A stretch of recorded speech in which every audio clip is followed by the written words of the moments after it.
Grandpa. Welcome to this week's episode where we have Jeff Goin, the author of PPG Bible, with us today. He has a website, it's footflyer.com, and on footflyer.com, he actually has a bunch of DVDs. One of the DVDs that I got was Airspace, Mastering the Airspace. There are a ton of different DVDs, plus he has the latest book out, which is number 5, edition 5. Now, edition 6 is going to be coming out sometime this year. We'll ask him about that here in just a moment. Let's go ahead and get Jeff on the phone and get this going. Going, like Jeff Goin. I love it. Let's see. Headphones. So welcome, Jeff, to the show. How are you doing, man? Greetings. I'm doing very well, flying a computer keyboard. Oh, that's always fun. I was a computer engineer for 30 years, so I kind of understand what you're saying. But talking before the show, some of the stuff that you were saying was way above my head, man. Don't worry, it's way above my head too. Well, I really appreciate you coming on the podcast here. This is the PPG Grandpa Paramotor podcast. We had some really good guests here on in the past, but we have Jeff Goin, and if you don't know, he is the author of the PPG Bible. I put out some feelers out the last couple of days since you said that you would be on my podcast, and I asked the questions. If you could ask Jeff anything, what would you ask him? So I got a couple pages here that I'm going to ask you from our viewers out there. Are you ready for some? You ready for some really difficult ones? Absolutely. And by the way, the square root of 2, I only know it out to 8 decimal places. Okay, I know pi up to 3 point that. Yeah, pi. 3.1415, that's as far as I go. Yeah, that sounds good. All right, here's the most difficult question. We're going to do this one first. Jeff, what is your favorite color? It depends on context, but I would say sunrise orange. Ooh, I like that. I like that a lot. Yeah. That's really awesome. But on a car, it's different, and on a paramotor, it's different. Oh, so what kind of wing colors do you like? Wing colors, white, reddish, and gray, and paramotor, a darkish metallic red. Okay, I hope that answers their question. What's your favorite color? I tried to, get as much information as possible. But we put this out on YouTube, Facebook, Reddit, and there's a server on Discord. So we're going to try to get through this probably within an hour. Is that about as long as you got for me? About an hour? Sure. All right, that's awesome. All right. The first one is, what comms or radios should I get after training? There are so many choices that I don't have a favorite. I use Yaesu 2-meter, but you have to have a ham license for that. And I've seen some great options. For example, the helmet Bluetooth connections, those are great. So the problem is that there's so many choices that it's difficult to, and they're all pretty good. One criteria is, I would say, look at what the people around you are using and go with that. I like that. They each have advantages and disadvantages.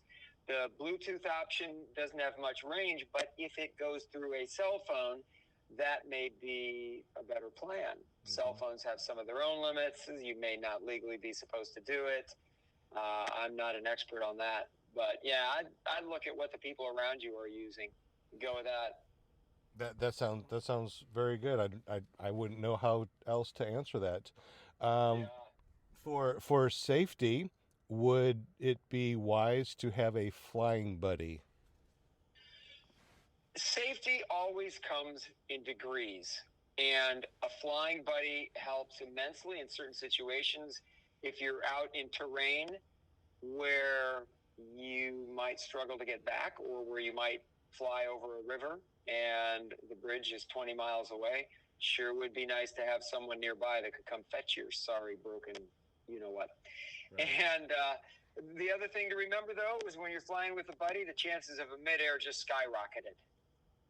Be careful. Didn't even think about that.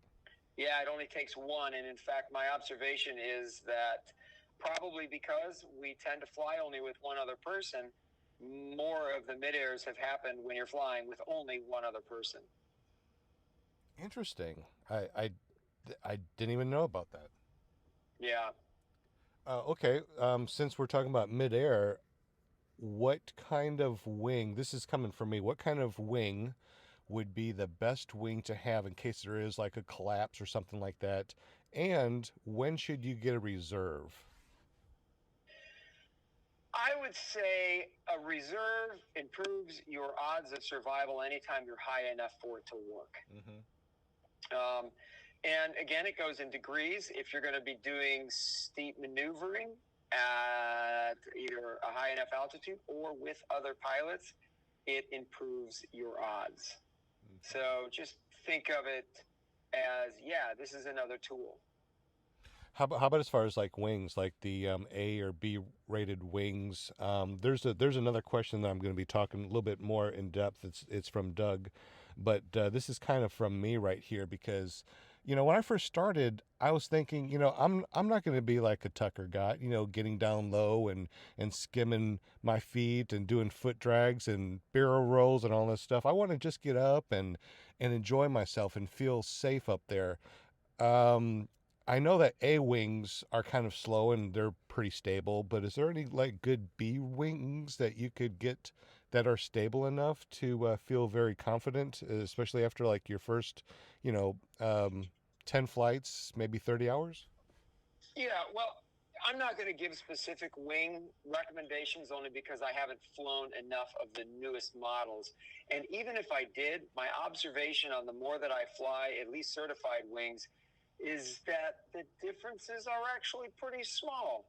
If you got into a Ford and drove it around a little bit, you got into the same class of Chevrolet or any other car, it drives pretty much the sime, and the differences are relatively minor. So it comes down to personal taste on handling.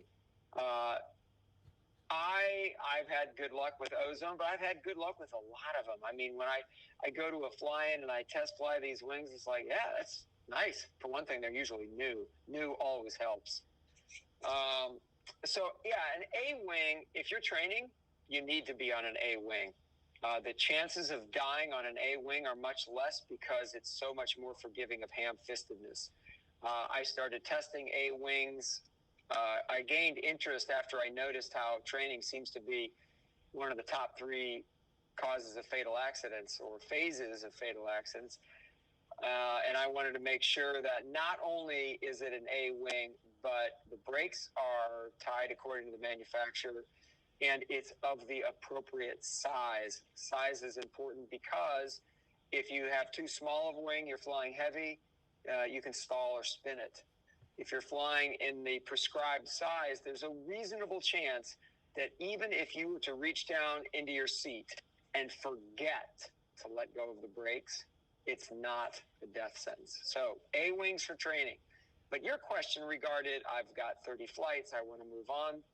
And there are quite a few B wings, I would say. I don't know that I've met one that I really don't like.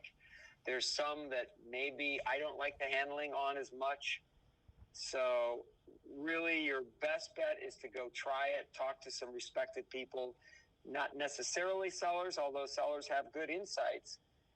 But there's just too many choices to have favorites, because the ones that I try, generally, I like. Exactly. I agree with you. Now, I have a Roadster 3. It has the tip steering. It's rated B or intermediate, beginner intermediate. And this is what I've heard, and I really want your take on this. If I keep the trims in and I use the brakes and I don't use the tip steering, I believe, this is what I've heard, that the ratings, if my Roadster 3 did not have tip steering, and the trims did not go past neutral, it would be considered an A wing. However, since I'm able to pull out further than neutral and use tip steering, it cannot be considered an A-wing. Therefore, it's a B-wing. So if I keep the trims all the way in and don't use the tip steering, am I flying an A-wing? That question belongs to an expert on that wing. So there's a good case for going to someone who is really knowledgeable about that wing, and I'm not that guy. Because there are a lot of these wings where if they're highly reflexed, they're probably not certified with the trims out. That's kind of common. Okay. So if you're flying a wing with a lot of speed range in the trims, there's a good chance it's a reflex. There's a good chance it's not certified when the trims are out. You want to be really careful about using speed bar or flying aggressively. Okay. All right, that sounds good. Here's one for you. What aspect of flying keeps you motivated to continue to fly paramotors? People who really enjoy paramotor flying probably enjoy a number of different elements. I'm one of these who I love, and on every flight at some point I am dragging my foot through something. At some point I am doing a full power turn around something.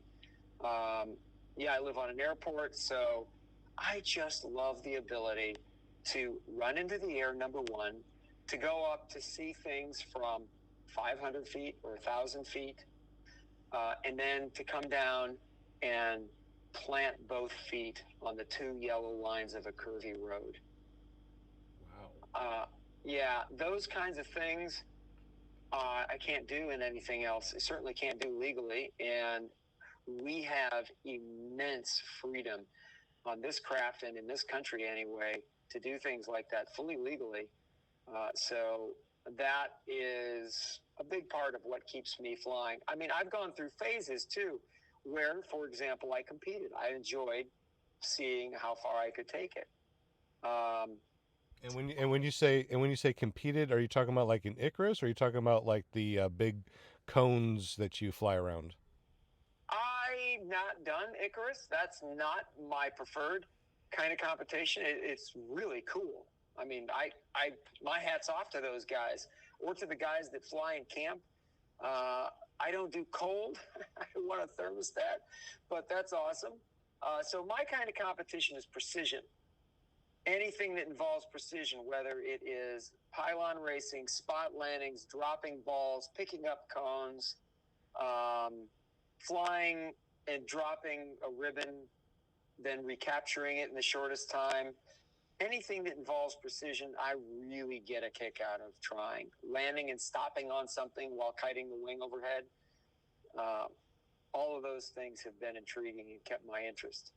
But I stopped. My last competition was 2014. Doesn't mean I'll never do one, but I'm just not actively pursuing it. That's interesting. Yeah, I would like to eventually get into all that precision. I only have like 30 hours under my belt, and I realized that just recently have I actually played with the tip steering and played with trims a little bit. I'm kind of up in the air, pardon the pun, about the speed bar thing, because it gets into that reflex and it's not as stable. I'm kind of it's a good thing to be nervous about, because I know of 3 accidents that I strongly suspect were fatal, and they were contributed to by how the speed bar was used. Oh, that's awful. I hate when I hear fatalities in our sport. Mm-hmm. And there's nothing wrong with going up to a couple hundred feet and cruising around and seeing where we live from that unique perspective, and being able to put yourself in a 3D location. That's awesome. If you do that kind of flying, you will likely have a long career. And speed bar and stuff like that is with altitude. You have enough altitude, you can pretty much practice, all of your acro and speed bar without too much issue, I suppose, because you can always throw reserve. Well, if you do that, if you take that tact, you're now taking the safety of the reserve and using it up by increasing your likelihood of needing it.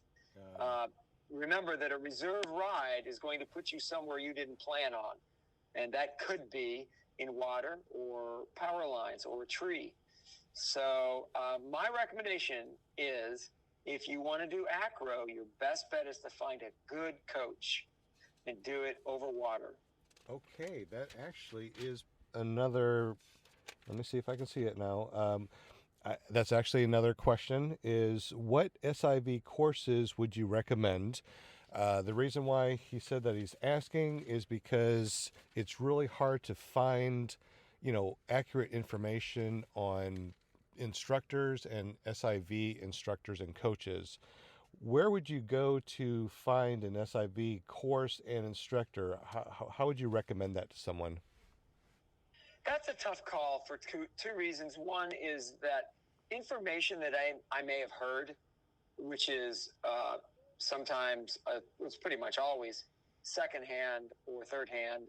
It's old. So I may have heard it from last year. So a guy who is struggling with SIV may have figured some things out by now. Right. But what I would recommend is going with someone who your peers, fellow pilots, have gone to and had good results. If you can find an SIV coach who recommends other SIV coaches, that's a really good sign. Oh. So like, I know that Chris Santacroce has an excellent reputation. If you can't do it out there, ask him. Hey, listen, I'm going to do this. I can't come to Salt Lake in this time. Do you have anyone you'd recommend instead? So if you could get that kind of recommendation, that's the most valuable. The next most valuable recommendation comes from pilots who have been there. Another one would be just to observe, do they have accidents? If there are a number of accidents in the operation, I'd be skeptical. Gotcha. All right.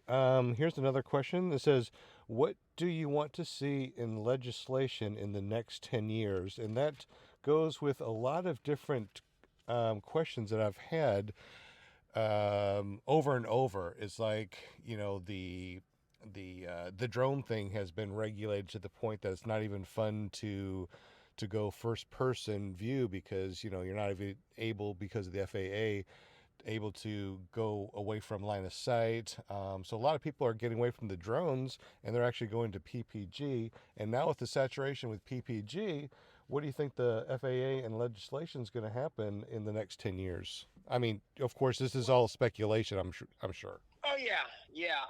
And the main answer I would say about what legislation is none. We, as best I can tell, we have the most freedom of any country on the planet to do this legally. It is ours to lose. So, by God, let's not lose it. Let's not piss people off. I mean, we've all watched sites disappear and laws appear because somebody pushed it. I've heard this. There's no law telling me I can't do this. This, by the way, was in New Smyrna Beach.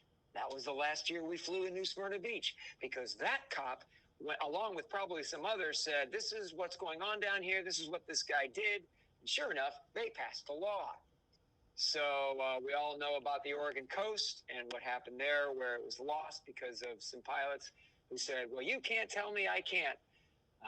Well, in fact, they can. There's a lot more of them than there are of us. Right. And right now, we are operating within the law, so the best thing we can do is be responsible and not annoy people. Like, for example, you can do those foot drags down the center line of the road. That's incredible. You're legally allowed to do it. But don't play chicken. No kidding, right? Yeah.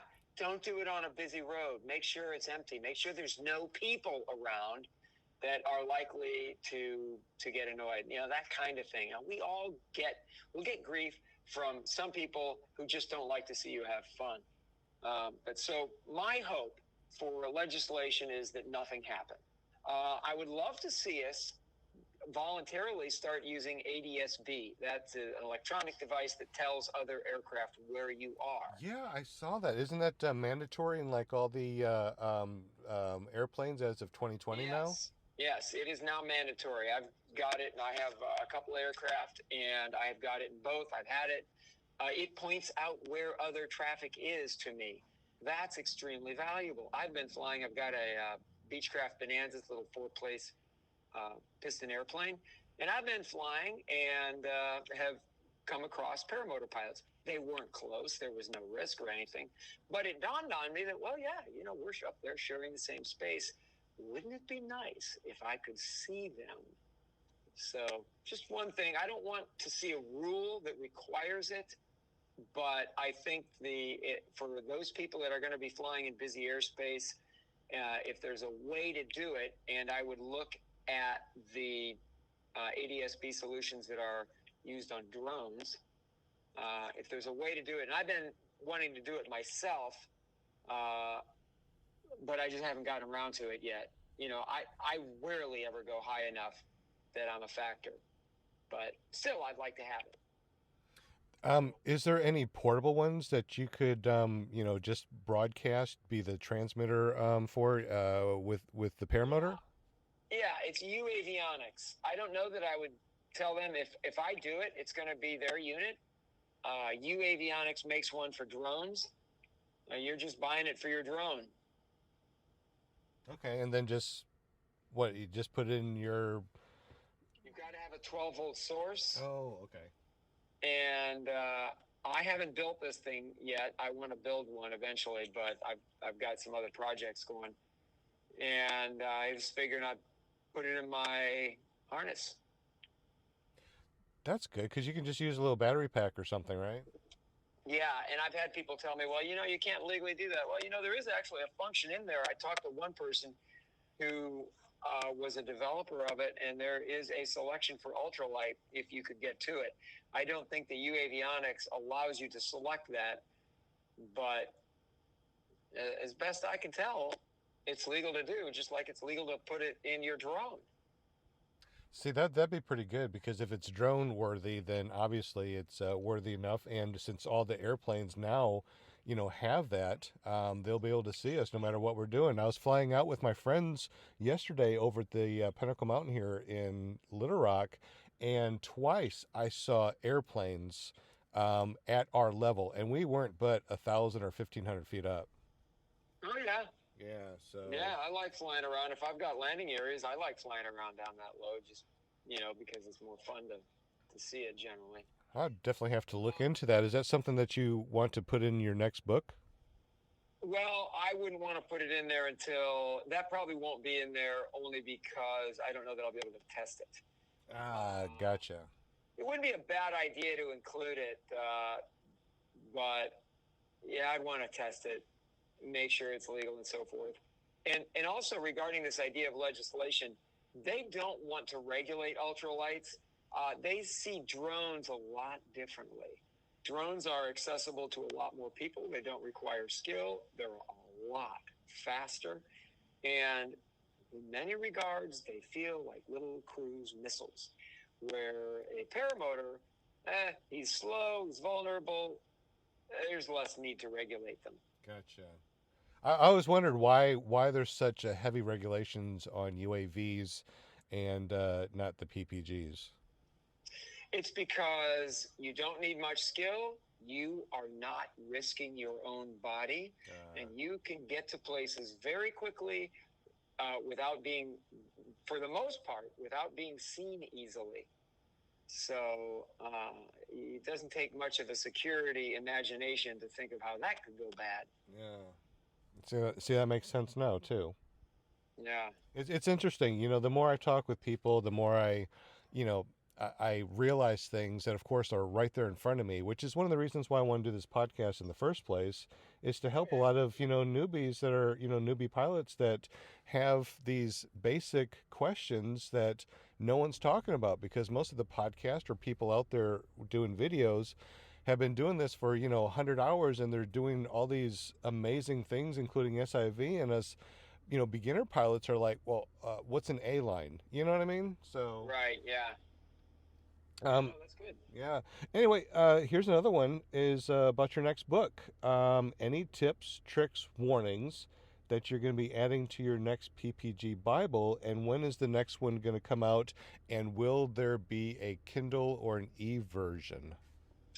Yeah, so we're working on edition 6. It's largely done. However, I'm improving chapter 2 quite a bit. I'm going to make things bigger and more clear and add a couple pages and I've already removed 2 pages from the accessories section because there was some replication in there. And I've improved the airspace section. I've had 3 revisions where I've given the first 4 pages of that to somebody to read. Somebody who says, yeah, I'm not very good on airspace. And then I go, have them read those first 4 pages. There's some more illustrations to make it more clear, to learn it how we need to know it. And then I ask them questions. I give them a test. I tell them, I'm not testing you. I'm testing me and the chapter. So I've gone through and improved it in those 3 iterations. And so I think the airspace chapter will be quite a bit better. Speaking about airspace, I got your DVD, and that has cleared up every question I've ever had about airspace. Yeah, awesome. Well, and I'm trying to do a little bit of that, a little bit more with that, where I concentrate on understand G and E airspace. If you understand G and E airspace and how the chart delineates them and what it means, which is all pretty simple, it goes a long way to understanding how to read the charts and what matters to us. So the longer form of that video allowed me to obviously do it very graphically for one thing, with 3D motions and so forth, but it also allowed me to explore a little bit of why it makes sense. You know, why the speed limit rules, things like that. I mention that in the book, but I don't have the space to dedicate to that much detail. Now, if someone's listening to this and they're like, what there's a DVD about airspace. Now, how would they go about getting your DVDs? And I know that you have more than one DVD out there, plus your book. How would we get to your website, and how would we be able to contact you if we need you in the future? Available now on footflyer.com is not only the Powered Paragliding Bible, but the Master PPG series. And if you're going to be flying in the air, you're in airspace, you need to know about airspace. Airspace and Law for Ultralight is your product. Okay, how was that? That was amazing, dude. It didn't sound like a commercial, did it? It sounded like a commercial, but it was perfect commercial. So yeah, footflyer.com, and there's also the Instructor Book for anybody who is aspiring to be an instructor. It is intended for those who have already gone through the PPG 3 training. So it's definitely not, something you get when you're getting into the sport. Okay, awesome. And another thing you mentioned, is it going to be in Kindle? It won't be in Kindle, but it will be an ebook. And the new one, we have made the biggest jump we've ever made in edition 6 because we've changed our publishing software, which was Quark, and now it's InDesign, and it is being made from the ground up to have cross-chapter links and be an ebook. So it will definitely be available as an ebook as well. That's awesome. About what time period is this going to be popping out here? Sometime in 2020? It should be by the end of the year. Okay. So a Christmas present. There you go. Yeah, it should be, I would say, around that time frame. I'm working on this other project, and so the timing is a little tough, but that never stops me. Thankfully, before that project got fully going, I was largely done with the reformat. So it's content. It's mostly up to content. There's always new stuff. I mean, I can't even think of it all, but I go in and I look through it, and it's like, okay, yeah, we can improve this, clarify that, make about better illustrations, or, oh, yeah, there's some new information, or, yeah, we maybe not need to emphasize this as much. So I am amazed myself. I think after I did edition 5, there won't be any more new edition. This is it. Interesting. Now, let's just say that somebody's out there and like, wow, I can think of a way that, Jeff could change this. Is there a way of getting up with you and maybe giving you their perspective or recommendations? I always appreciate input. My agreement with people who give me input is, number one, it's all valuable. I don't care if you've had 5 flights or 1,000 flights. I'll always look at it. The other is that I may or may not use it. There's only so much room. I can only do those things that are, valuable enough that I think that other pilots will be able to get here, and it makes more sense to put it in the book than to just put it on FootFlyer. The way to contact me is to go to footflyer.com. There's a contact page there. That's the best way. Awesome. That's great. Here is a next question. It's from Sean Dorr. If y'all been out on the internet at all, Sean Dorr is everywhere, and he's going to be taking his classes sometime this summer. And his question is, I assume, after going through, instruction, he asks, what advice would you give someone about to take their first solo? Ooh, that is a surprisingly risky time.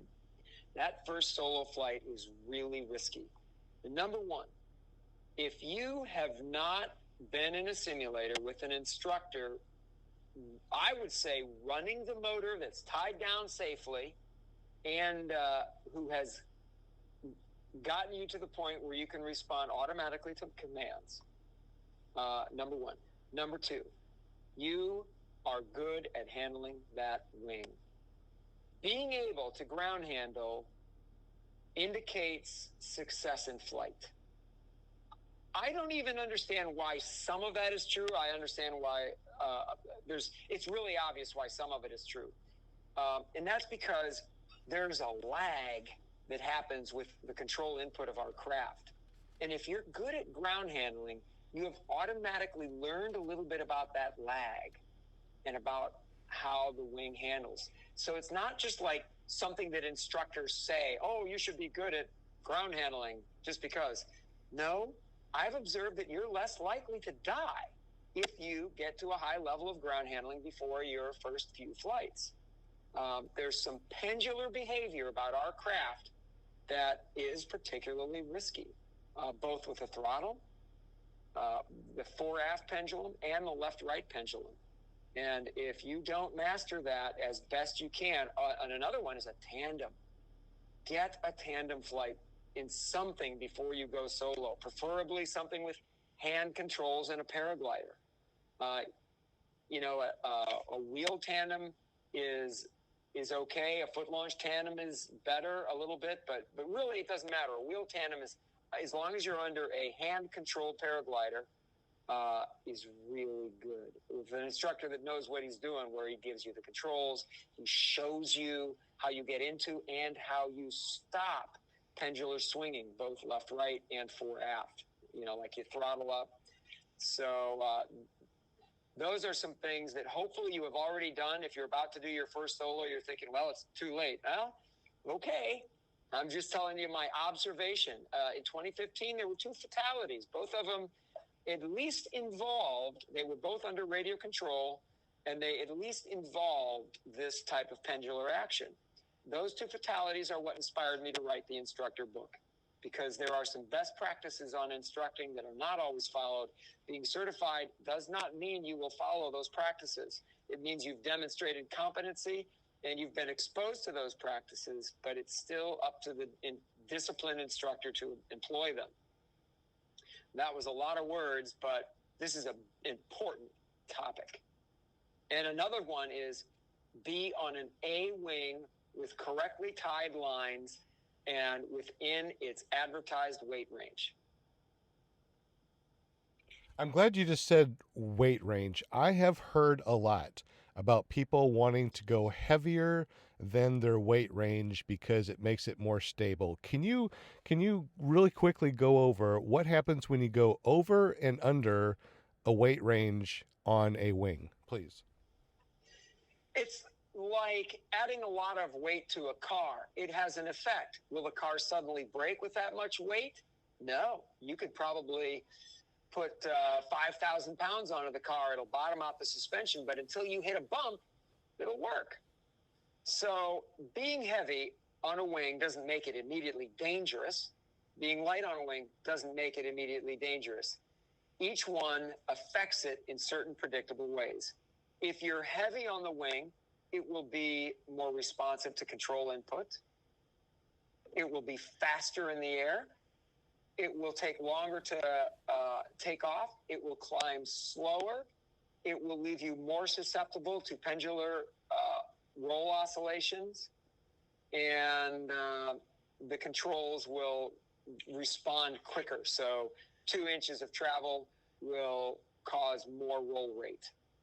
If you're light on the wing, all of those things are backwards. And also, if you're heavy on the wing, it is less likely to fold, but it's going to be way uglier if it does fold. If you're light on the wing, it's basically the reverse of all those things. And in addition, and very significantly, it will collapse easier. It takes less air, less downward flow at the leading edge to cause a collapse. So that carries its own risk. Interesting. I know a lot of people are saying stay at about 75% of the wing.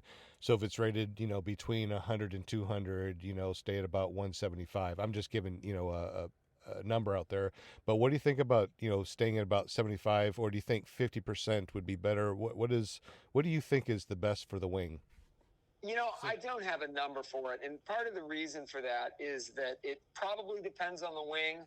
I don't like to make declarations without data points. I don't have any data points. My observation is that those are good numbers. There's nothing wrong with those numbers. That if you're in the middle of the weight range, that's a good place to be. As you get heavier, the characteristics change like I described. Same for lighter. So there's nothing wrong with those. If it's a certified wing and you're within the weight range, the middle of it is a good place to be. Well, that makes sense. That makes perfect sense. Thank you for clarifying, and hopefully that will clarify and help some people out there when they, decide to get a wing for the first time, or to, upgrade because they're getting heavier, or go to a smaller wing because they are losing weight. And kudos to you losing weight.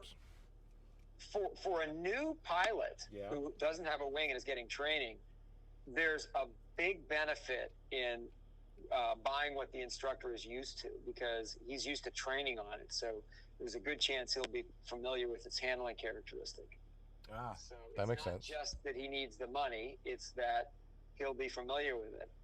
So, the motor, the wing, that's why I think there's a lot of value in buying equipment from the instructor if he's familiar with it. Good advice. It seems like a majority of the things that we talked about today anyways is ask your instructor. There's a lot of value to that. If you have a trusted instructor who you trust to give you good advice based on your needs, if an instructor sells only one brand and all of his solutions are that brand, regardless of your weight or anything else, you're probably not getting the best advice. Gotcha.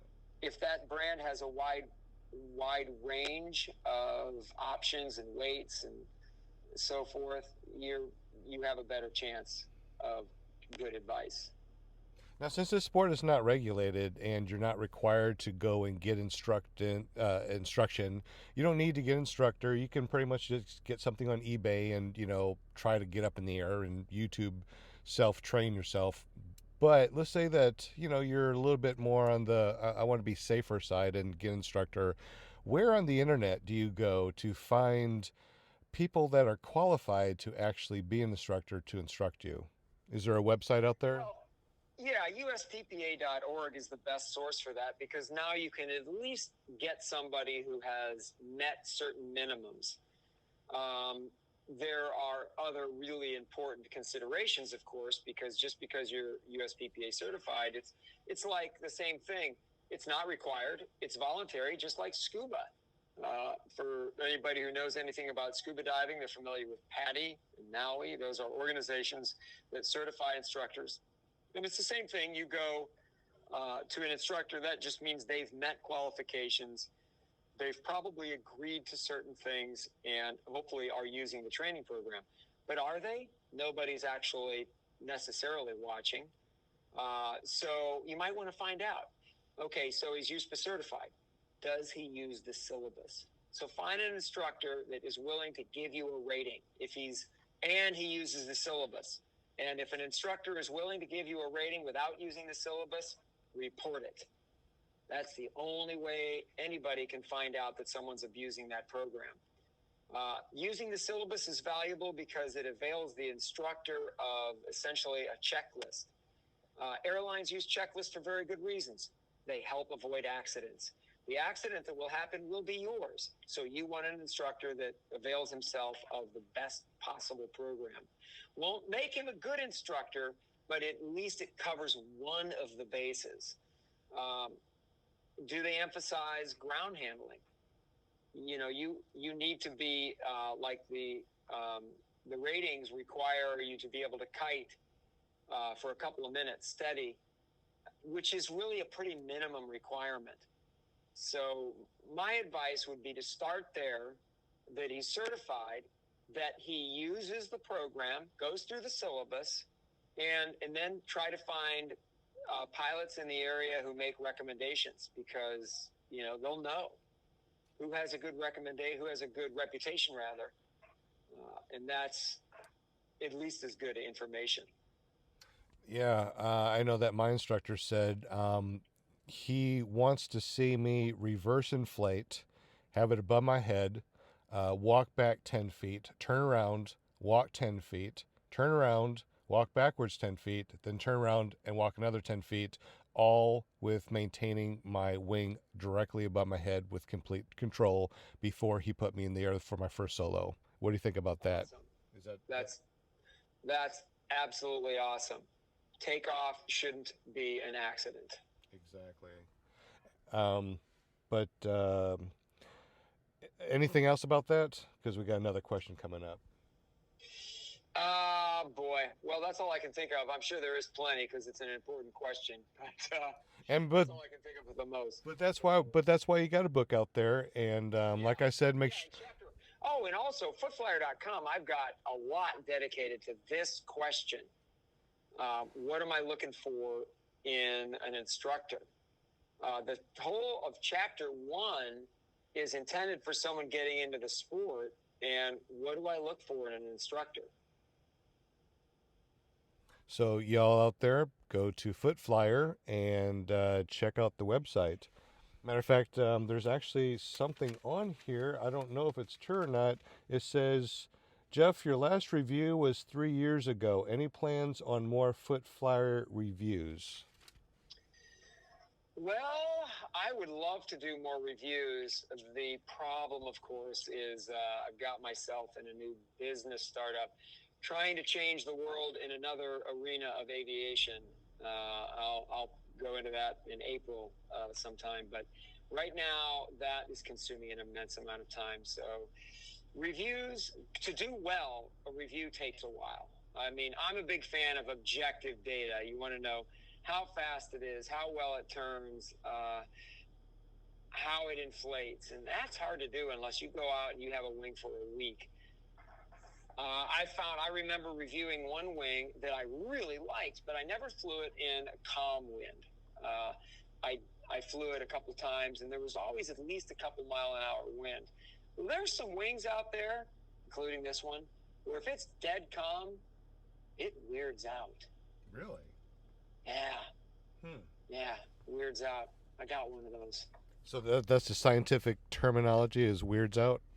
Weirds out. Yeah, you'll find that there in Scientific American if you look hard enough. I hear you. All right, sounds good. Doug, he's a friend that came up and flew with me yesterday. We did some geocaching, or as Anthony Vella calls it, paracaching. So I've been doing that with some friends, and he came up from Louisiana, and he has a question for you.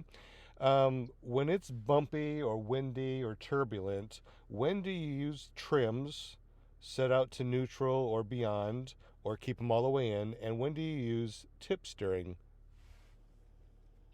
Well, I'm going to defer to my previous statement about it's really important to read the wings manual. And I know that sounds like a cop-out, but here's why it's so important.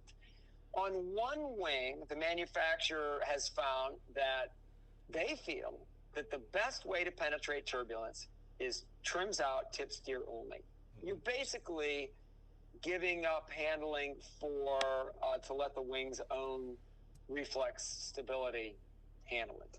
Right. Another manufacturer will say, no, your best bet is to pull the trims in and use main brakes and use active flying. But then you have to say, well, what is active flying and am I good at it? Because that's a specific answer. It's not just holding weight on your brakes. It's stopping or reducing, never stopping. Don't think that you have to, completely stop it, but it's reducing the amount of motion that the wing does. And the problem is that's harder than it sounds. How do you know you can do it? Because you can fly a straight line in light turbulence at 2 feet or in that area. And it's the kind of thing you have to practice. You have to be able to roll out of turns with no overroll, where you're rolling out of the turn and you bring it level without the wing going beyond level. That's common in a paramotor. If you just let off the brakes, the wing, you'll roll out of the turn and roll a little bit into a turn in the other direction, and then the other direction, back and forth in decreasing amounts. To be an active flyer, you need to have mastered that to the point where you're not doing those roll oscillations anymore. Pitch oscillations. You know how you're handling pitch oscillations if you're in light turbulence at 2 feet? You know how you can tell? You're not hitting the ground. Right, because hitting the ground is pretty bad. Yeah, I mean, you won't get hurt. So my recommendation is assume that you're probably not doing active flying very well, unless you've practiced this kind of thing where in at least light turbulence. And you never want to take on strong turbulence because, well, it's strong turbulence and there's a decent chance it'll have its way with you. But in light turbulence, put yourself in a situation where you need to keep the wing essentially overhead, using the least amount of brake pressure and throttle input to keep your body more or less underneath it and the wing more or less above you. So that is, I know, again, kind of a long answer to this question, but it's why when they say do active piloting, well, you probably ought to know what that is, because the term gets tossed around and people don't really appreciate what it takes to do it, because it takes a while to get good at it. Exactly, and also the bump tolerance and how bumpy things are, because you have a scale for bump, and bump goes from 1 to 10, I believe, and 1 to 4 is aggressively getting bumpier and bumpier without a wingtip collapse or a wing collapse. 5 is when it collapses in the bump. So I believe that what Doug and I experienced is probably a 4, because I don't think that there wasn't any collapse. So where is that bump tolerance or the scale when people talk about how bumpy things are? It's on your foot flyer, right? Yeah, it's on Foot Flyer, and it tries to be objective. It says an A wing uncorrected. So in other words, you're flying with your brakes up at the pulleys. You're not doing anything. And if you're in 5-level turbulence, you're getting little tip collapses on that thing. That's nasty air. Wow. I don't want any part of that air because it's no fun. Not worried about it. I would fly in it. I would feel comfortable flying in it. But it's nasty air and it's just no fun. Then a 7 is where you're taking a 50% or more collapse on that beginner wing. That's really dangerous air. So that's how the scale is built. And then 8, 9, 10 are just, ridiculous. We're seeing versions of that. Yeah, they're to the point of uncontrollability, where 10 is, it doesn't matter what you're doing with those little brakes. You're going to get turned into laundry. Wow. And about what wind speed is that? Oh boy, that is all over the map. I've been on beaches frequently where it's blowing 20, and no problem if you've practiced high wind handling. Because for one thing, just to get the wing to inflate in that condition, without inflating before you're ready, you got to build up to that. And you got to have a situation where you can get dragged and you're not going to get strained through a fence or something. So on a beach, in many conditions, you go in 20 mile an hour and it's fine. Because it's all laminar wind.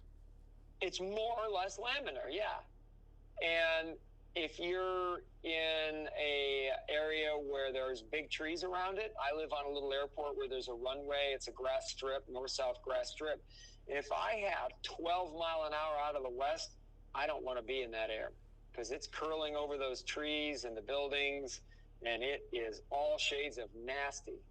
So it depends quite a bit on the location. If you're out in the middle of a field, the St. Johns River is a common flying site around here in Florida, and there's a bunch of flat land. You can pretty safely fly there. If you're a PPG 3 level guy, you'd be fine flying there in a 15 mile an hour wind. The strongest laminar wind that I have taken off in is about 10 miles an hour. And to me, that was right at my tippy-top tolerance as of right now as a newbie pilot. I can't imagine trying to take off into anything higher than that. I had to pull trims out to neutral just to make sure it didn't overfly and collapse on me. Took like 3 steps and I was up in the air. But honestly, I can't imagine trying to take off in 20 mile an hour wind on the beach. That sounds scary, which kind of leads us up to the next question is, what is your scariest flying moment? Oh, that's easy. Panama. We were in the country of Panama. It was really windy. One of the guys, an experienced pilot, couldn't even get airborne. And there were 4 of us, then there were 3 of us, but I had already begged off of this flight, and then I got talked into it. Oh, no. One of the guys handed me the phone and let me talk to the local pilots, like, oh, yeah, we get this condition a lot, but it's fine at the LZ. All right. And I had already said, you know what, I'm going to ride in the truck. I'm going to ride this one out. So we get there, and it was blowing really hard. One of the guys on the radio said, this looks like a bad idea. Silence. Whoa. Yeah. So we get on the other side of this mountain, and all hell broke loose. And that wing was in places where no wing should be. We each took a different tact on how to handle this. One of the guys went down really low. The wind was angling offshore. Had he gone down, had he had a motor failure, we never would have even found the remains. Wow. Because he went down to about 20 feet and came inland that way. Oh, yeah, had he taken a collapse down there, it wouldn't have happened. I went and I tried. I did some spirals. The problem was we couldn't get down. What? We were in a form of standing wave, severe turbulence, standing wave, and I would do a spiral, which spirals are, I hate spirals. I don't deal well with high Gs.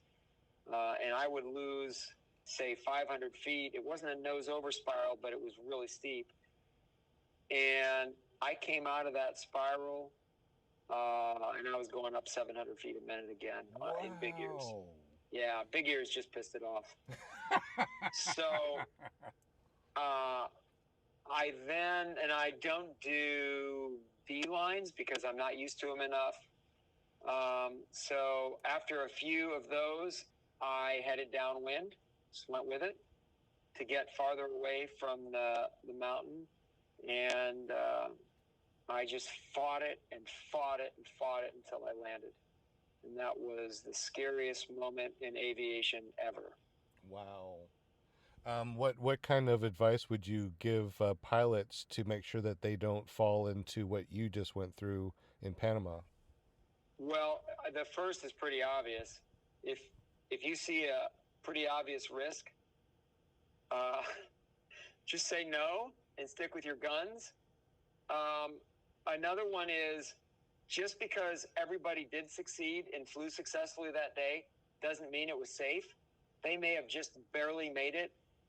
So, I write this column for Powered Sport Flying, and that column is written firmly to me. I got a question. Are you still there? Oh, yeah. Okay. I got a question about apps. So I know that you got to check winds aloft, and you got to be careful about wind shear and different gradients of wind. So what apps do you use, or websites, to check the winds aloft or check the weather before you go on a flight? And how often do you check them before you actually take off? I try to do an official briefing, but that's partly because I'm an airline pilot, and if something happens, I'd rather have it be on record that I did a briefing before I flew. Oh, okay. But as far as, that airplane type briefing, it's good for making sure there's no TFRs, temporary flight restrictions. But for the winds, I use this thing, Windy TY. That's real helpful. And otherwise, I don't use much.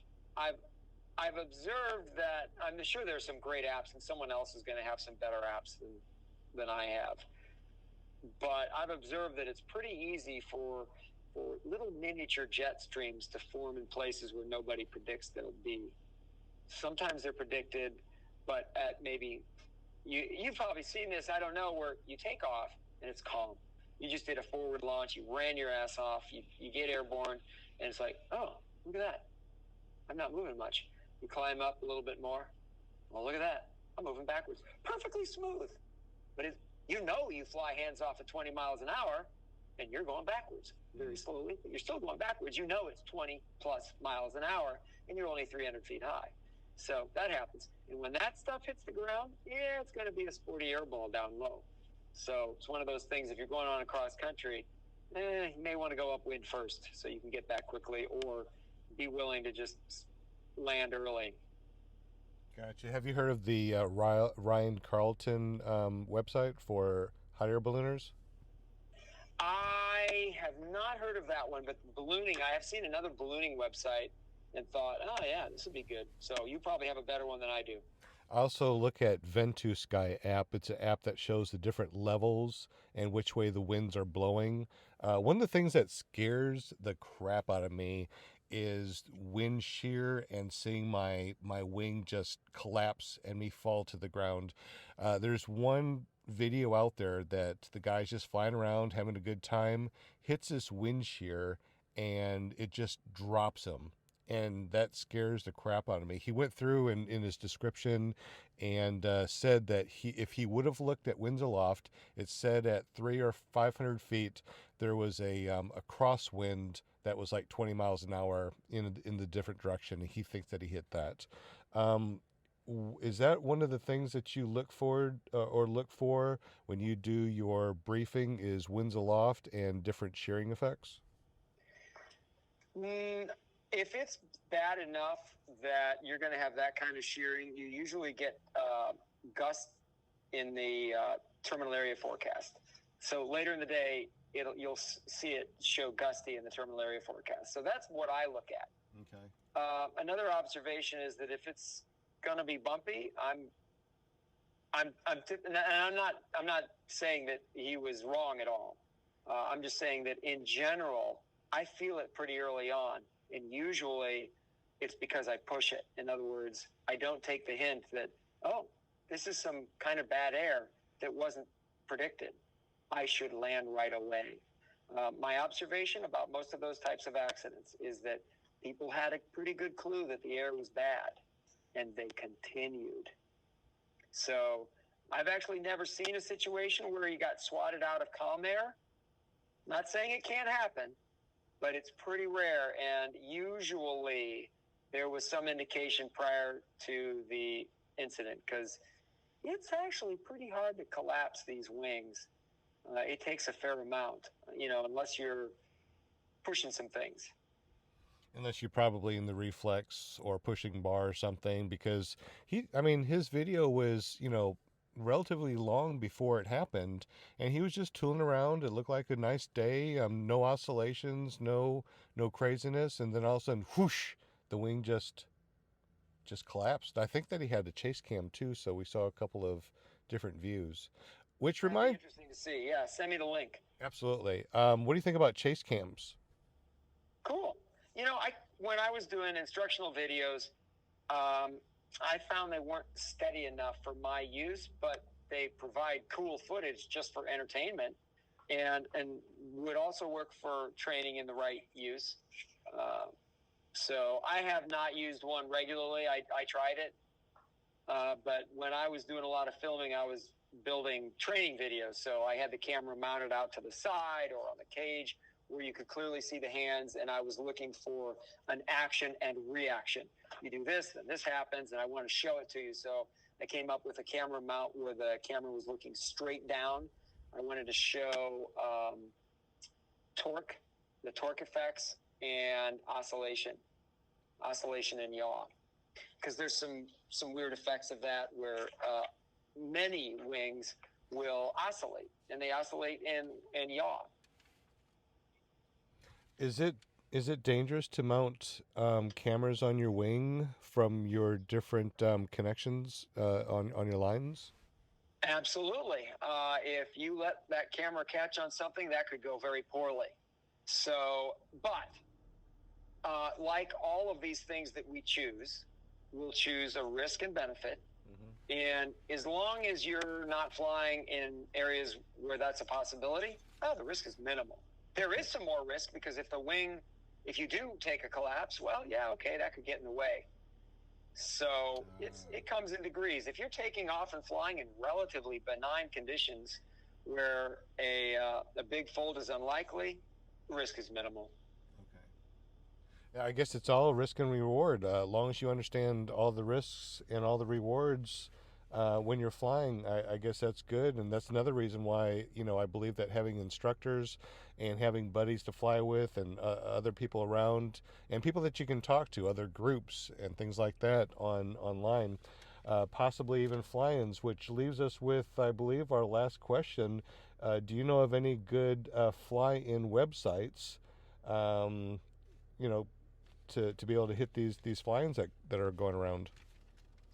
Well, we try to get all of them on USPPA. They don't have to be USPPA specific in any kind, but so we try to get them all on USPPA.org. There's a calendar there where if we know about it and they allow, like we'll ask, and there are sometimes fly-ins where, we don't really want to publicize it that broadly. Okay.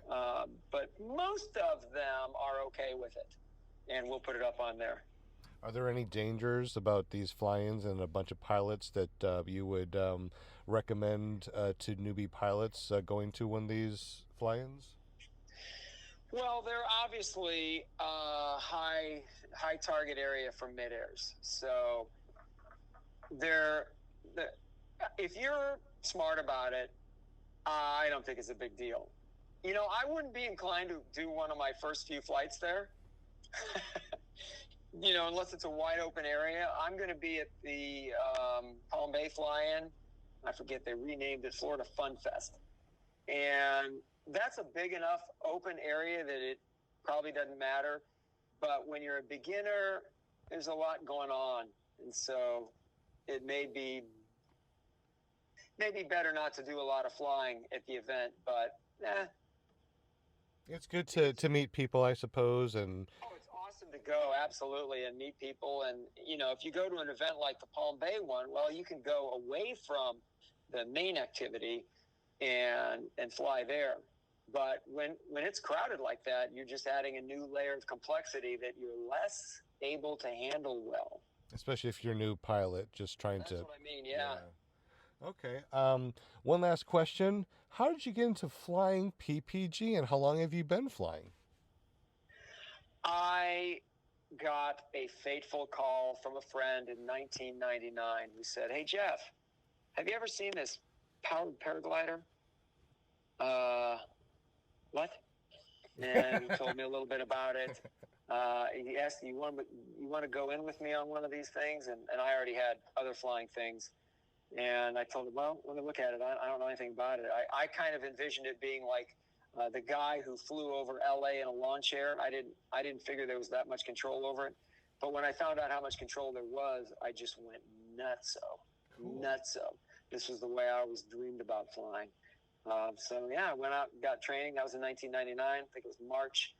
And the rest, oh my God, I went nuts. I couldn't stop. I would leave the house so I would get out before visitors could show up. It was definitely out of control. So you got up early and flew, late and flew every chance that you possibly had.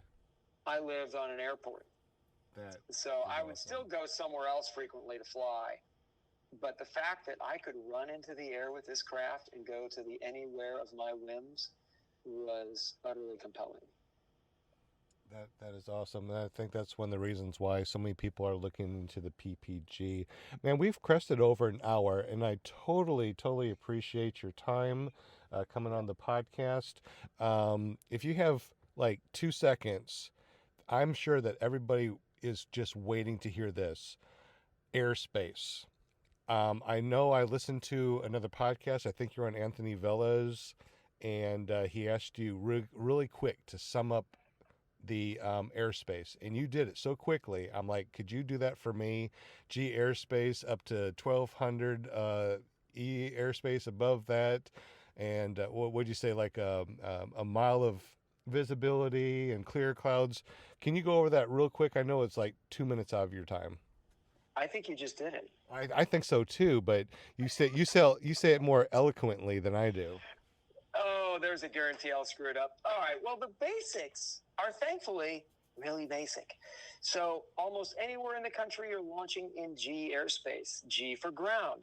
You're going up to either 1,200 or 700 feet. You only need a mile and clear of clouds. Throw a dart at an airspace chart. It's landing on G airspace, almost certainly. You're standing in G airspace. You need a mile and clear of clouds. We got that. Right. Then the next thing is above 700 or 1,200 feet, you need more. You need more cloud clearance. You need more visibility because the airplanes are flying faster.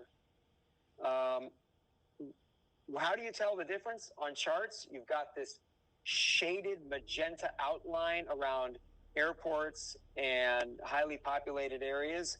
Inside of that shaded magenta outline, the G goes up to 700 feet. I'm sorry, outside of the outline, it goes up to 1,200. Inside of the outline, it goes up to 700. And above that, above 700 or 1,200 feet, you need 3 miles visibility and more cloud clearance, 500 below, 2,000 at the side, and 1,000 above. That's really about it.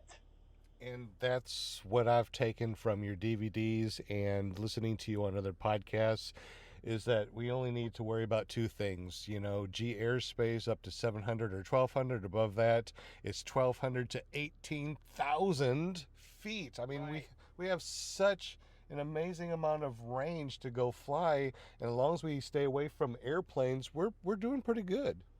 Right, exactly. And you need, if you're in a populated area, there's other airspace types that we're not allowed to go into. But those are actually pretty small considering the whole of the country. Exactly. I mean, we have to avoid the congested area of a city, town, or settlement. Well, what does that mean? We can't fly over it. Well, it means you can't fly right over it. So if you've got a park, you can fly within the confines of that park. And I've done that in Chicago. It was in Chicago. That's cool.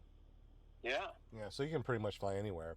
Man, once again, thank you so much for being on this podcast.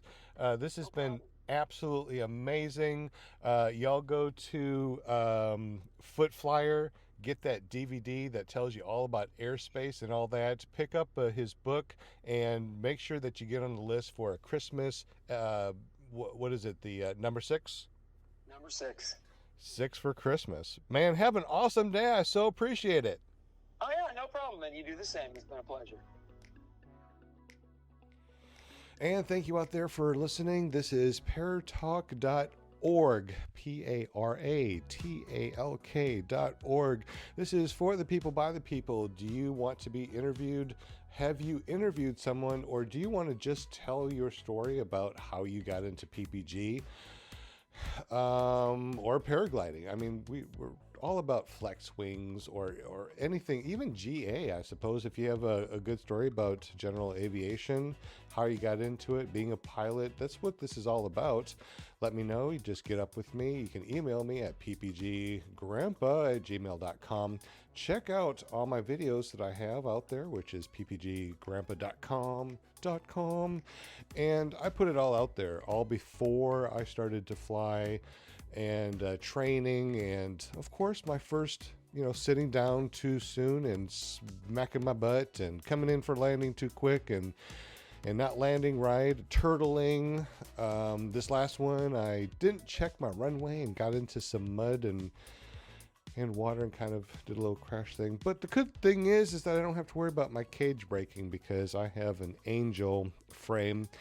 Andrew Fuller makes the Angel frame. He guarantees it, so if you break it and mess it up, he sends you out free pieces, which is awesome. The only stipulation is make sure you get it on film so he can figure out how you broke it and make the frame better.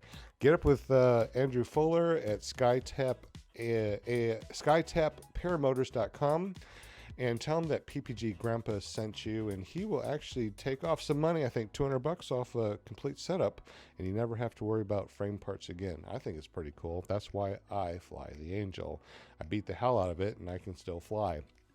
Go to iTunes, please, if you enjoyed this episode, and rate us a 5-star. We're also on Podbean and numerous other places that are supporting the podcast RSS feeds. Have a wonderful day. Thank you again for listening, and we will catch you next time.